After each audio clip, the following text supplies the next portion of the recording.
I've broken boundaries. I've broken them because I didn't know they existed. My life is a story of mentors. It's a story of people that have helped me and inspired me. We are on the brink of one of the most exciting transformation stories in higher education. We're scratching the surface and we're going to rock the world.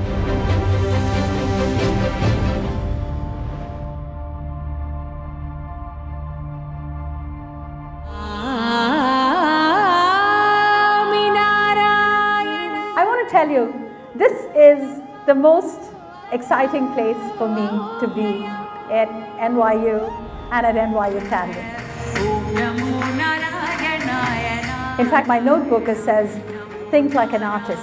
I'm also an artist. What excites me about this?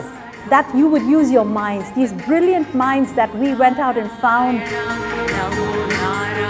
You are custodians of the planet, and at the end of the day, we are here because we want to do a better job for the world. Thank you.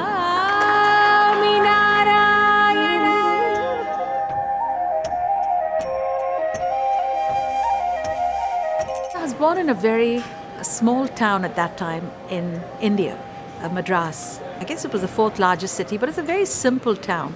And I was the oldest girl. One might almost say unexpected, burdensome in a way, because a girl immediately means you had to collect for the dowry. My mother is a brilliant woman and a great musician. And my father was a banker and who traveled a great deal. And so the person who was larger than life in my home was my grandfather, who would expose me to poetry and a world outside that I certainly didn't see in my little environment in Madras. I have a sister who is also here, and I have a brother who's a very brilliant younger brother who did lots of amazing things in his life. What I understand from Chandrika and also from Indra Nui, who is, by the way, Chandrika's sister and was CEO of Pepsi, that the parents were fairly demanding, wanted to ensure that their children excelled at everything that they did. My mother was determined that I really should not go into a college which had lots of boys in it. I had to go on hunger strike to go to the college of my choice. And the same thing happened later on when I decided to go to business school. Essentially, one of my uncles threw a challenge down and said, "Oh, you'll never get into this business school because it's like a Nobel Prize." And I said, why would I not try? And that's what I did, and I got in. The business school she got into was a very competitive business school. There were very few applicants were accepted. I think 100,000 kids apply, and I think 100 of us is what they take. And it's an incredible acceptance. And I was 18 when I went to business school. If you ask my mom, the whole concept of a comfort zone is something that's a little bit fluid. For her, her comfort zone is just really, really big at this point because she's trained it to be very big. It was a very eye-opening experience because I ended up working for Citibank right after business school and going to Beirut as part of my job. Suddenly the horizons opened. Suddenly there was a world out there which I didn't know existed. Sporadic shooting continues in several areas of Beirut. It was 1975, in the middle of the worst civil war in Beirut's history. These Nasserite gunmen control the streets of western Beirut. We'd drive to work in the morning, and when we come back, the streets would be burning on either side. So it was a very, very traumatic period. But we didn't quite feel that because I was in Beirut learning an extraordinary amount, and I was having the time of my life intellectually. I had 3 jobs at Citibank, so I was rising quite fast up the corporate ladder. And then I met Tino. A colleague at McKinsey who had met Chandrika suggested that she was an unusual person and I ought to meet her. And this interview, which was going to be an hour-long interview, ended up being almost a day-long interview. I think he spent 10 hours with me that day, and the next day he interviewed me for another several hours, and the next thing he told me is, "I'd like you to come up to New York." So McKinsey flew me out without an American degree, without really any knowledge about me other than this interview. It's very difficult to get into McKinsey, so it is very cutthroat. It is very lucrative, and that's why it's so competitive. She had a very successful career. I wanted to convince myself that I was not going to disrupt her career and life in India. I interviewed in a sari slippers and a winter coat that was like 6 or 8 sizes too big for me, which I had borrowed from my professor's wife in India. New York's Mayor Koch has declared a snow emergency here. I was in the worst blizzard in American history, and I was walking around in slippers with open toes in the streets of Manhattan saying, wow, this is snow and this is crazy, and how am I going to survive? We have to remember that in 1978, New York was not as multi-ethnic and multicultural as it has become today. I had no belongings when I came to America. I had a suitcase. McKinsey gave us a $5,000 bonus, a sign-on bonus. The $5,000 was meant to tide you over for the first month before you got your paycheck, for clothes, for everything. So I bought a stereo system for $1,800, a Martin guitar, which was about $2,000. So then I had almost no money left. So I lived in an apartment with no furniture. So I bought 3 sets of sheets. So I slept on the sheets and a pillow. And then I had many guests that showed up. So everybody slept on sheets and a pillow, but we had the best stereo system and a great Martin guitar. And I lived like that for about 2 months. Coming to America was a very exciting, complex, and a big learning experience. There are a lot of tactical things that you need to worry about. You come as an Indian woman. You're the only Indian woman in the office. But I walked in day one, and I'll never forget walking in and somebody saying to me, well, next week you have to show up in New Jersey for an 8 a.m. client meeting. I didn't know where New Jersey was. I had never driven a car by myself. I took driving lessons for 4 days. I drove for 4 hours a day just so I could get comfortable behind the wheel. The client meeting was at 8 o'clock. I left home at 4 and stopped every 20 minutes. I would stop in the fast lane. I was really happy that nobody was on it. And then everyone was giving me their finger, and I didn't know what they meant by that.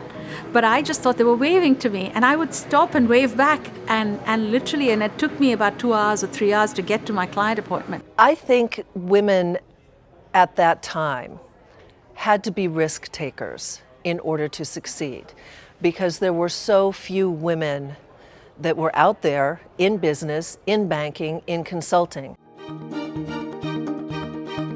I was a woman, but I was also a bit of a strange bird in the sense that I was a foreign woman, so clients were curious. I think the fact that she doesn't call herself a trailblazer is very consistent with her overall personality.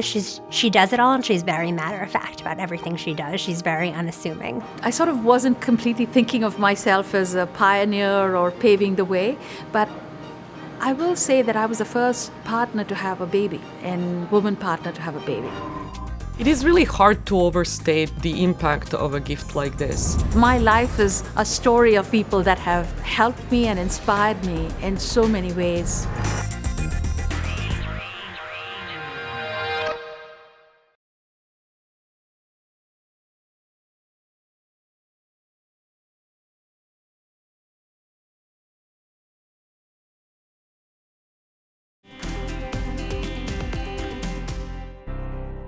Peas porridge hot, peas porridge cold.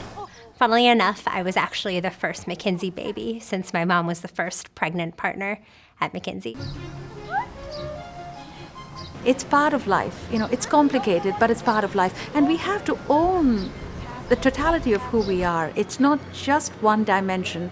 I'm a good business person and that's what I want to be at. I'm a human being. I've got my good days and my bad days. I'm a whole package. And my baby is part of that package. And the irony of ironies, I have my daughter who's back at McKinsey now, and I tell her, goodness, the cycle has come full circle. Sing with me. My hard lessons about motherhood is that you cannot be the CEO of your child's life, even though we try to be. You can, at best, be her executive assistant if she wants you to be one. And she may not want you most of the times. I made the mistake of trying to think I could be her CEO. I failed at that. I first heard about Chandrika during the 80s. She was so famous that almost every deal that was done people would say, well, is Chandrika on that one? I did a project in McKinsey, which for me was life-changing in my thought process, which was a Brazilian bank called Banco Lar Brasileiro. This bank was bleeding money. The CEO and I pretty much lived together for 8 months transforming this bank. I didn't go home, but I learned a lot, and it was the most exciting business experience of my life. And then I thought, I should just invest in these institutions rather than going out and being an advisor. We should actually buy some of these banks and then create a roll-up platform. And that's how I started Tandon Capital. She has a pristine reputation. And she also was a woman who seized opportunity and used her international background very much to her advantage. So I was on this absolute breakneck pace with Tandon Capital. She was intelligent enough to link her pay to the performance of the institution. I was doing deal after deal and creating, I think, billions of dollars in market value. She actually ended up not only doing a lot of very good work, but actually becoming quite financially successful. I remember she was all over a bunch of magazines at that point. She was all over Forbes and Bloomberg and all sorts of things. And I remember bringing in a bunch for show and tell, which I think gave me a lot of kindergarten cachet. And my friends kept asking me, why is your mom on the covers of everything? And I was just go, just because she's my mom. And then in the course of this company's existence, I had a very, very, very signature deal. Now, the board, the management team had persuaded me that we should do the deal, and I'd almost agreed. I hadn't signed on the dotted line, but something happened to me. I couldn't sign the contracts. I just was paralyzed. So I think there was sort of a pivotal point, I want to say, and she started spending a lot less time doing these huge restructurings, which she said was really hard. Then I started to think, I just said, well, what am I doing? What is this about? What am I trying to do next? Is this what my life's going to be? I'm going to do one deal after another, and so what happens if I die tomorrow? I locked my door and I just wanted to understand. I wanted to think, and I cried. I just was trying to figure out who I was, what was success, why was I put on the planet, what was my greater purpose. She was walking away from major deals and started spending a lot of time, both with me, really focusing on my day-to-day, which she hadn't had as much time to engage in, and spending a lot of time doing music and other things that made her happy. I also wanted to do things that made other people's lives better. And this was a very big commitment I made. I just said, I have enough.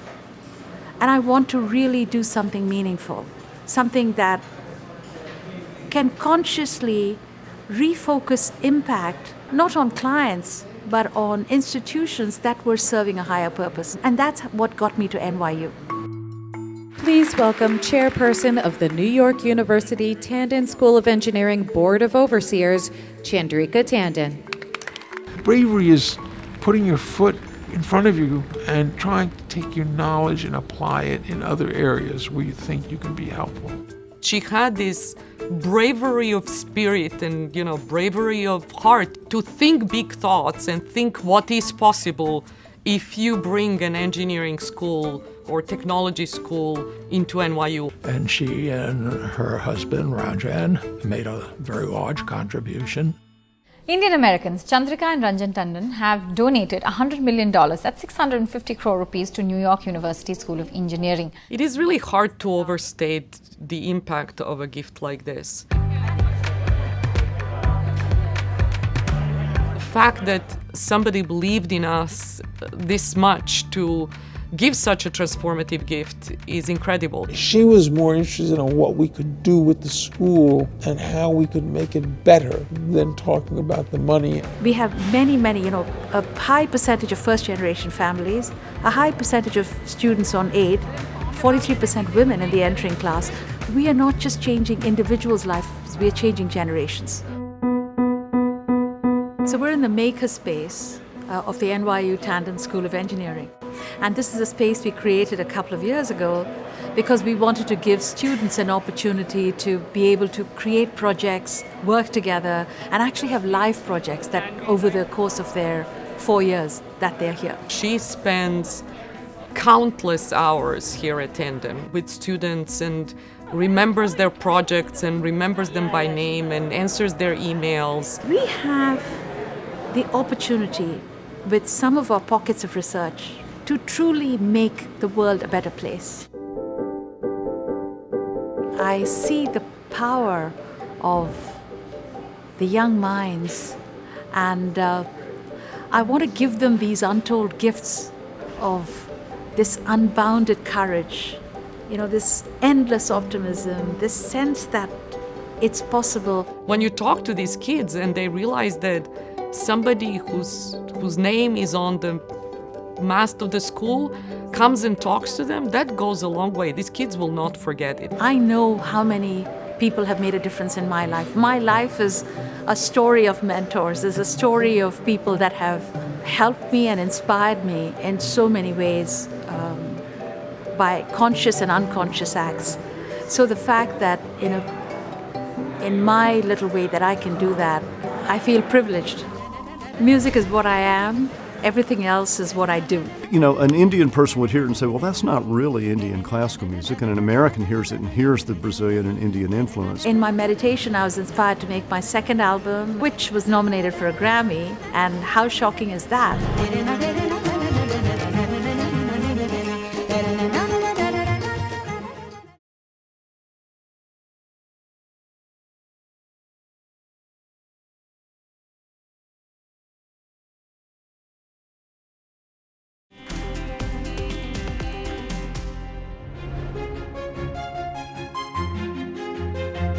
In this short time, I really want to make my corner a better place. And I'm very focused on that. That's what drives me. And I don't have an address for what's going to happen in my next life. So there's nothing I can take with me.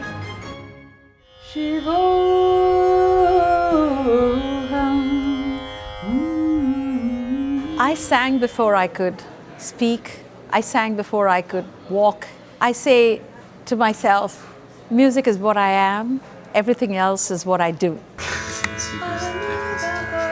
I think in American society, we tend to think you have to specialize, and you're either a musician, or you're a business person, or you're a lawyer, or something else. She's very willing to just try things if they seem right to her without worrying about what might happen and how it might look and how people might think. I think Chandrika brings to what she does this spirit that, well, why? Why do I have to do that? I care about music. When she told me, and she had these concerts that she was performing and so on, and I was taken back. You're doing that also? When you hear her singing, it's like every time she opens her mouth, there's like an angel coming out of her mouth. It's unusual, definitely. What I did is I said, I want to sing. I want to spend conscious time with music. But then I became a music beggar because I wanted to have the masters teach me. But the masters, you couldn't pay them to teach you because the masters were not interested in money. My meeting with Chandrika Tandon was purely accidental. They get students when you're 4 years old or 3 years old, and then they groom you. And here I was, an old lady, trying to learn music from them. She struck me straight away.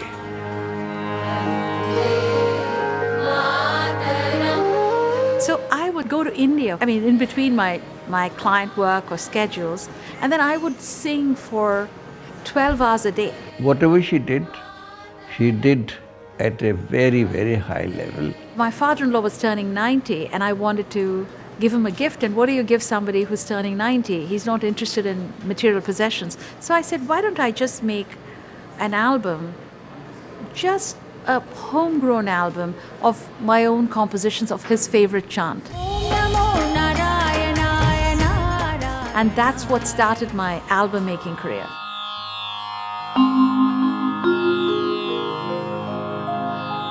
And then I did the first album. It developed a cult following of sorts, a truly cult following. And then in my meditation, I was inspired to make my second album, which was nominated for a Grammy. And how shocking is that?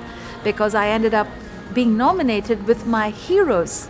As a musician, I can tell you her compositions were of such high order that they could very well be material for Grammy Award. I had no expectation that I would even be in that list.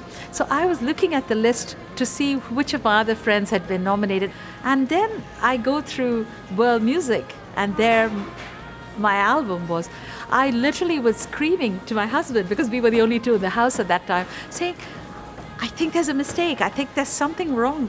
Is it Om Namo Narayana, Soul Call, and with all these names, you know? So it was an exciting moment. I used to tell her that this piece is absolutely out of the world, and it brings my tears. I'm so moved.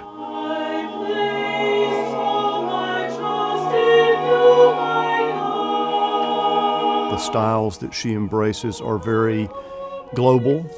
So you know, an Indian person would hear it and say, well, that's not really Indian classical music, and an American hears it and hears the Brazilian and Indian influences. So it's a metaphor for her own life. What music did for me is it gave me a deep confidence in myself. The humming was... We're hanging out for dear life. Yes. But hanging on just quite beautifully. My whole life, I'd worked to be a perfectionist. I'd worked to be the best. I would always think, oh my God, that's not good enough. I've got to work more. And suddenly I was thinking about, I am perfection. What I am at this moment is perfection. And that's a profoundly different prism with which to view everything, to view my days. And I think her musical journey is all about reuniting with who she is at her deepest level and connecting with other people. Music is so much more fun when you can share it, when you can sing with other people. She said, Roger, we have to do more to help young musicians. And the problem is, not every musician in the world can come to Berklee and Boston. So we came up with this idea of the Tandon Global Clinics. We created that as an experiment, as a pilot, so that we could bring the best of American music traditions to people in the world. It's like a wide-eyed experience for a kid in Brazil or India or Colombia who's never done this.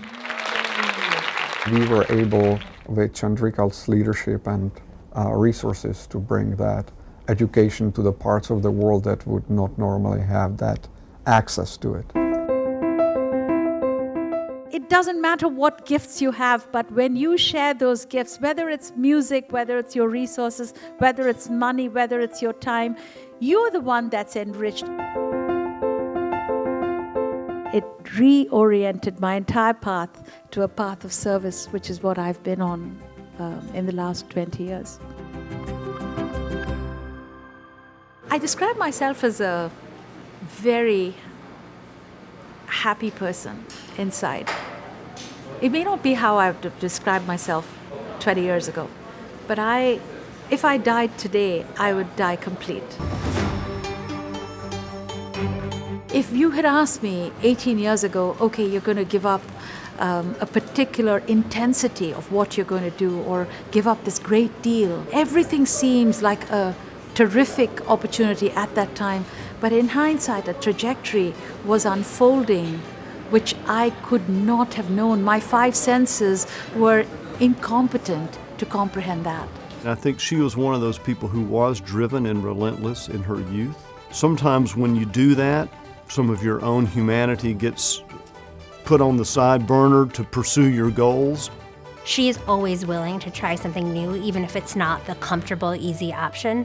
She gives everything a chance, and that might mean, you know, going out, living on her own at a very young age, coming to a new country. And how many people do you know who got an MBA at 20, became very successful as a consultant by the time they were in the early 30s, super rich in their 40s, and while doing this, earned a Grammy nomination? I cannot imagine that there is anything she can do. There is a path which doesn't seem immediately apparent. She has a great desire to make a better society. Maybe that overwhelms everything else. The contemplation helps you understand that there's a much bigger path out there that's being played out, and you just need to get out of the way. na na na